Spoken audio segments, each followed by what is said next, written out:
नमस्कार मित्रांनो, सावळ्याची जणू सावली मालिकेच्या येणाऱ्या भागामध्ये आता मालिका नवीन वळणावरती येऊन सारंग सावली दोघे आता कसे प्रेमाने एकत्र येतात आणि आता कुलदेवतेच्या पूजेमध्ये गुरुजी जेव्हा पूजा करायला मेंदळ्यांच्या घरी येतात त्याच वेळेस आता मोठा भविष्यकाळ सांगत दोन भयानक सत्याने आता मेंदळ्यांच्या घरात पाळणा कसा हलणार आणि मेंदळ्यांचा वंश कसा वाढणार हे दोन सत्य गुरुजी जेव्हा आता तिलोत्तमाला सांगतात आणि त्या सत्याची प्रचिती येताच आता तिलोत्तमा एका झटक्यात कसा सावलीचा स्वीकार करून सारंग आणि सावलीला प्रेमाने तिलोत्तमाच कशी एकत्र आणते हे या व्हिडिओमध्ये आपल्याला पाहावयास मिळणार आहे।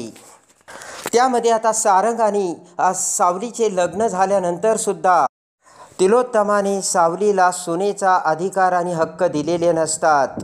तिलोत्तमाने सांगितलेले असते की तू जरी आता सारंगची बायको झालेली असली तरीसुद्धा मी तुला अजून मेंदळ्यांच्या घरचे अधिकार दिलेले नाही आहेत आणि तू तर मेंदळ्यांची सूनसुद्धा झालेली नाही आहेस। तेव्हा आता इकडे सोहम, अमृता, बबलू मात्र खूप खुश झालेले असतात आणि सारंगने त्याच्या प्रेमाची कबुली देऊन सावली वहिनीला आपले बनवलेच आणि खऱ्या अर्थाने सारंग आणि सावली आता एकत्र आलेत याचा आता सगळ्यांना आनंद झालेला असतो। इकडे मात्र ऐश्वर्याचा चेहरा पडलेला असतो आणि त्यानंतर आता सारंगने सावलीला बेडरूममध्ये झोपण्याची सुद्धा परवानगी दिलेली असते। सावलीचा हात धरून सगळे कपडे वगैरे घेऊन सारंगने सावलीला बेडरूममध्ये आणलेले असते। सारंगचे ते कृत्य बघून आता अमृताला खूप आनंद झालेला असतो आणि सारंग खऱ्या अर्थाने आज तू सावलीचा नवरा शोभतोस असे अमृताने सांगितलेले असते। इकडे मात्र त्याच वेळेस आता ऐश्वर्या तिथे येते आणि अजून कुलदैवतीची पूजा झालेली नाही आणि मेंदळ्यांच्या सगळ्या रीतीभाती सगळं काही विचारात घेता कुलदेवतेची पूजा झाल्याशिवाय नवरा बायको एकत्र येऊ शकत नाही आणि झोपूही शकत नाही हे ऐश्वर्याने सारंग, सावली, तारा आणि सोहम यांच्या डोळ्यासमोर आणून दिलेलं असतं आणि त्यानंतर आता सगळ्यांनी ठीक आहे असे म्हणत आता होकार दिलेला असतो आणि सारंग सोप्यावर झोपलेला असतो।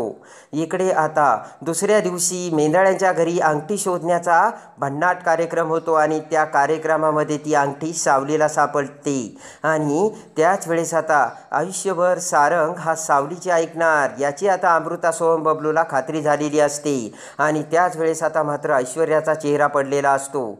ठरल्याप्रमाणे आता मेंदळ्यांच्या घरात कुलदैवतीची पूजा होणार असते। त्यासाठी आता अमृताने सगळी काही तयारी केलेली असते।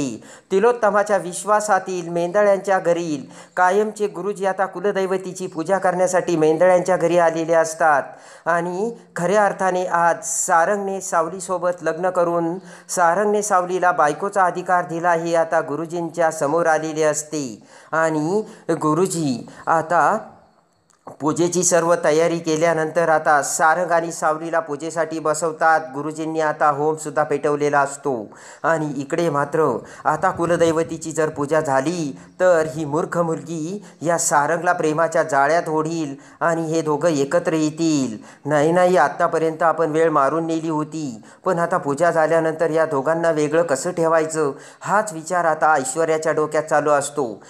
इकडे आता मात्र तिलोत्तमाला सुद्धा हे सगळं आवडत नसतं। तिलोत्तमा आता रागाने इकडे तिकडे बघत असते पण तिलोत्तमाचा सुद्धा नाविलाज असतो।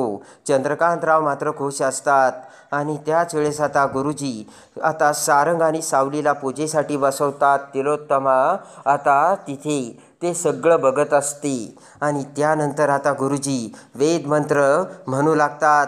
वेदमंत्र झाल्यानंतर आता गुरुजी तिलोत्तमाला समोर बोलावतात आणि गुरुजीला आता अग्नीच्या त्या होमामध्ये काहीतरी दिसलेलं असतं आणि लगेचच गुरुजी तिलोत्तमाला समोर बोलावताच म्हणतात की तिलोत्तमा मॅडम, आज मी तुम्हाला दोन भयानक सत्य सांगणार आहे आणि या सत्याची तुम्हाला प्रचिती देखील येणार आहे। तिलोत्तमा आता उत्कंठेने गुरुजीकडे बघते तेव्हा आता तिलोत्तमा म्हणते की गुरुजी काय आहे सांगा ना। तर लगेचच गुरुजी म्हणतात तुमच्या मेंदळ्यांच्या घरी आजपर्यंत पाळणा हल्ला नव्हता, पण आज मला यामध्ये स्पष्ट दिसतंय की हीच मुलगी तुमच्या घरात मेंदळ्यांचा वंश वाढवून मेंदळ्यांच्या घरातील पाळणा हीच मुलगी हलवणार. ते ऐकताच आता तिलोत्तमाला मोठा धक्का बसलेला असतो आणि ऐश्वर्याने तोंडाला हात लावलेला असतो. गुरुजी म्हणतात की ही माझी भविष्यवाणी आहे आणि ही भविष्यवाणी खरी होणार, पण त्यासाठी तुम्हाला काही पथ्य पाळावे लागतील असे आता गुरुजी तिलोत्तमाला सांगताच एका बाजूला तिलोत्तमाला आनंदही झालेला असतो. तर आता या मुलीच्या हातून आपल्या मेंदळ्यांच्या घरी वंश येणार यामुळे तिलोत्तमाला वाईटही वाटते. पण गुरुजी म्हणतात की तिलोत्तमा मॅडम, अगदी तुम्हाला तुमच्या मुलासारखा नातू होईल. तेव्हा मात्र आता तिलोत्तमाला आनंद होतो. त्यानंतर आता गुरुजी म्हणतात की पण तुम्हाला 2 अटी आणि 2 पथ्य पाळावे लागणार आहे. तिलोत्तमा म्हणते की कोणत्या? तेव्हा आता गुरुजी म्हणतात की पहिली गोष्ट, तुम्ही ही जी मुलगी आता तुमच्या घरात आली त्या मुलीला दुसऱ्या कुणाच्याही हातून कोणतेही पदार्थ किंवा कोणतंही अन्न द्यायचं नाही. ही मुलगी फक्त हिने शिजवलेले पदार्थ आणि अन्नाचे सेवन करील आणि ग्रहण करील आणि दुसऱ्या कुणाच्याही हातचं काहीही खायचं नाही आणि दुसरे कोणी काही जरी दिले तरी ते प्यायचे नाही असे आता गुरुजींनी सांगताच इकडे आता ऐश्वर्याला मोठा धक्का बसतो. आणि त्याच वेळेस आता तिलोत्तमा म्हणते की ही अट तर अगदी सोपी आहे, आम्ही ती सहज पाळू. तर आता लगेचच गुरुजी म्हणतात, हे बघा, तुमच्या या नातवावरती मोठे मोठे संकट येणार आहे आणि या संकटातून हीच मुलगी तुमच्या वंशाला वाचून तुमचा वंश जन्माला घालणार आहे. तेव्हा या मुलीची तुम्ही काळजी घेणं गरजेचं आहे. आणि लगेच आता तिलोत्तमा ही सावलीकडे बघते. गुरुजी म्हणतात की तुम्हाला जर सूर्यासारखा तुमच्या मुलासारखा नातू हवा असेल तर तुमच्या मुलासारखा सुंदर नातू तुम्हाला मिळेल, पण तुम्ही या मुलीच्या पाठीमागे खंबीरपणे उभा राहायला हवं. आणि लगेच आता तिलोत्तमा एका सेकंदात नातवाच्या आनंदाने नातवासाठी सावलीच्या पाठीमागे खंबीरपणे उभी राहायला तयार झालेली असते. तिलोत्तमाला खूप आनंद झालेला असतो आणि त्याच वेळेस मात्र ऐश्वर्याला सगळ्यात मोठा धक्का बसलेला असतो. तिलोत्तमाचा नावाचा डोंगर आता सावलीच्या पाठीमागे खंबीरपणे उभा राहणार म्हणल्यावर आपलं काहीच चालणार नाही हे आता ऐश्वर्याच्या लक्षात आलेलं असतं. आणि त्याच वेळेस आता तिलोत्तमाला आनंद होऊन तिलोत्तमाने एका झटक्यात तिचे विचार बदलवलेले असतात आणि तिलोत्तमाने त्या क्षणी आता सावलीचा स्वीकार केलेला असतो. आणि त्याच रात्री तिलोत्तमाने सारंग सावलीला बेडरूममध्ये एकत्र झोपण्याची परवानगी दिलेली असते आणि तिलोत्तमाने खऱ्या अर्थाने आपला स्वीकार केला हे बघता क्षणी सावलीचा देखील आनंद गगनात मावेनासा झालेला असतो.